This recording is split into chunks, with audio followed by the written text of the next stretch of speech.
I have a couple of pillows to make, or scatter cushions to make with this fabric, but as you can see everything through it, so I'm going to actually line it. I've pre-cut this is 17 by 17, and I've also pre-cut the lining fabric. This is just a curtain lining and it's perfect for the job. So let's get sewing. First up, I'm going to pair each curtain lining with each face of the cushion, slide that underneath, keep the edges together like that, and sew. I've got it on the longest stitch, and I'm sewing giving a generous 1/4 of an inch allowance. I need to have it quite close to here, but I don't need it far enough over so the stitches will show when I've got the piping in place.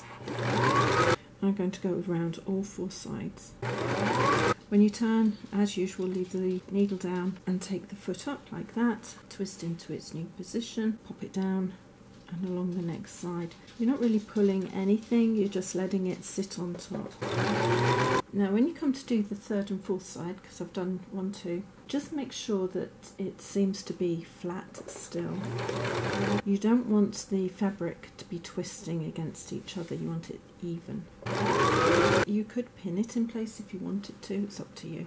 Either way works. Now, despite being very careful, I have a thread in here, a black thread, which has been sewn in between the 2. Sometimes you can shake the threads. I think I've shaken it down into this corner, and if it's in this corner it will be sewn. With the best will in the world, there is always something that happens. I can just undo those stitches and take it out. I'm just going to measure 1.5 inches in from the outside corner. Always work from the outside edge into the fold because it might move, and if you go from the fold out you don't want anything to be too messed up.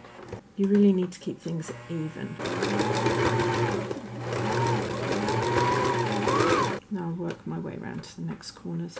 I have here some strips of piping. These are 1.5 inches wide. Make sure your stitches are quite small. I've moved them down to about number 2 and sew across. I've got a join here. I'm just going to cut that back to less than 1/4 of an inch from the seam. Open it up, flatten it out, and put the piping in. Keep the raw edges together, just like you do every other time. Whoops.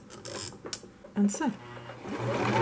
Because it's linen, the seam has stayed open, so I'm just going to sew across and down the length. Having got the piping done, I'm just going to line it up here. It's about halfway along one side of the cushion. Alright, I'm going to sew, giving about 1/2 inch seam allowance. As I come into this corner, I'm just going to open, press the seam into place, and I'm going to bring this forward and sew that flat. Just make sure that that raw edge from the pleat and the side of the cushion run exact. You don't want it twisting out of shape. And carry on around all 4 sides.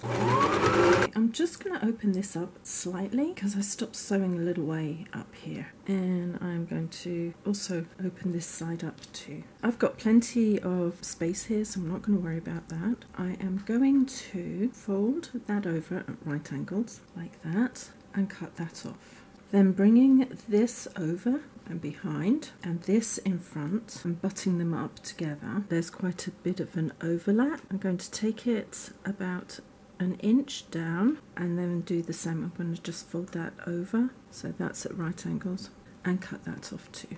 Having put those across again, I mark where the middle is, so the middle's around about there. Fold that over like that, and I'll sew from one corner to the other. Sometimes I have less of a crossover, but I've been quite generous on this one, so it's nearly 1/2 inch.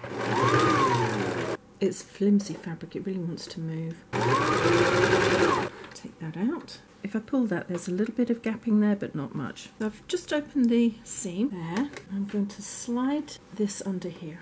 Pop this side in. I always do the side that I'm coming from across the seam rather than go up to the seam. I find it works better. And come down here towards the seam. I'm just going to cut back at an angle like that. Bring that forward, line that up and see where that crosses, and I will then cut this also at an angle. Tuck one behind the other as evenly as you can and then sew to the end. Sometimes as you get closer you need to kind of wriggle it a little bit so they don't cross over and make a lump. That side done.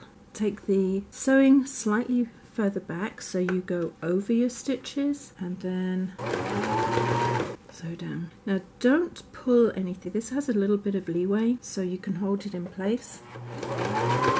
Because it is cut on the bias, it always stretches slightly compared to piping that is cut on the straight.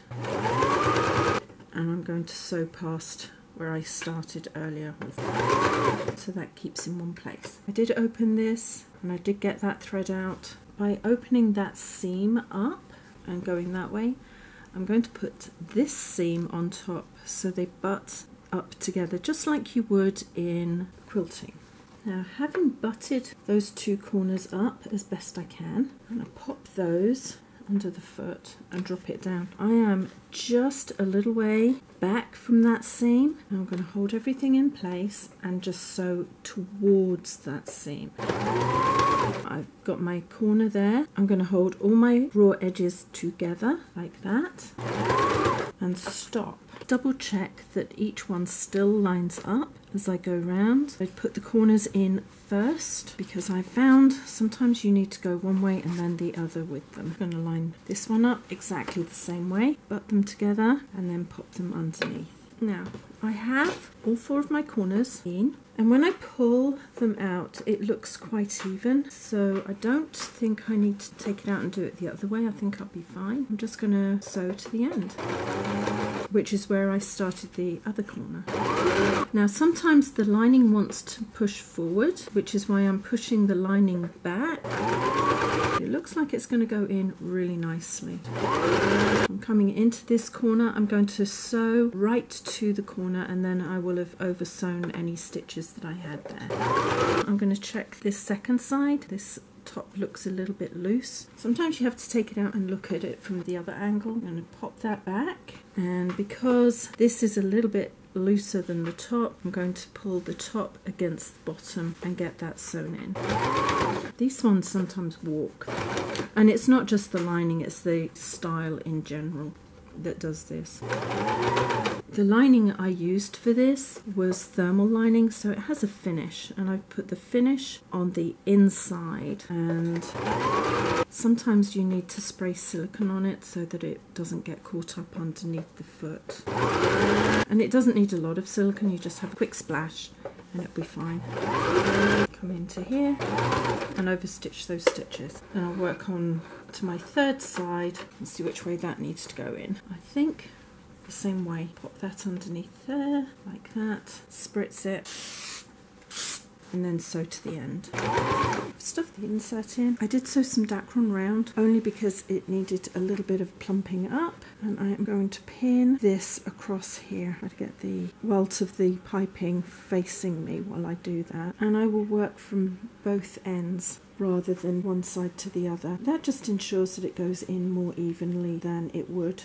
There we go. I can make any adjustments as I go across then. Put it out and fold it over. It needs a nice 1/2 inch seam allowance on here. When I've got it pinned in, I'll just double check, make sure everything looks good. Because this style of cushion, you only go a little way across. Even if you're putting a zip in, you just make sure that you've got most of that open, otherwise it's awkward to get the new cushion in. And I am going to take my needle way back there, it's a generous 1/2 inch, into the piping across, and then exactly opposite where I came through, I'm going to go into the folded side. Pull that in, exactly opposite there, go into the piping. Any threads poke down, you don't want those up. Make sure you don't go all the way through the piping because you don't want stitches showing on the other side. Keeping my stitches as even as possible. It's usually about 1/4 inch. I'll just make my way across the top here. Make sure that you go through both sets of fabric. If you have lined your cushion, just keeps it even. Pull that tight. There we go. That should look really quite neat when it's done. Got to the other end. All I am going to do is the area where it's been sewn in by a sewing machine, and I am just going to do a few more stitches across like this to hold it, because there's a weakness where the join is. About a generous 1/2 inch. Pull it shut, and I've got to cast off. I'm just going to do a small running stitch, come back slightly, and I do it in the ditch because then nobody can see it, and then last stitch come right out, and I'll cut that back and nobody will know it's been done. Now, because the fabric is so abstract, I didn't bother matching anything on them. I think it'll be fine.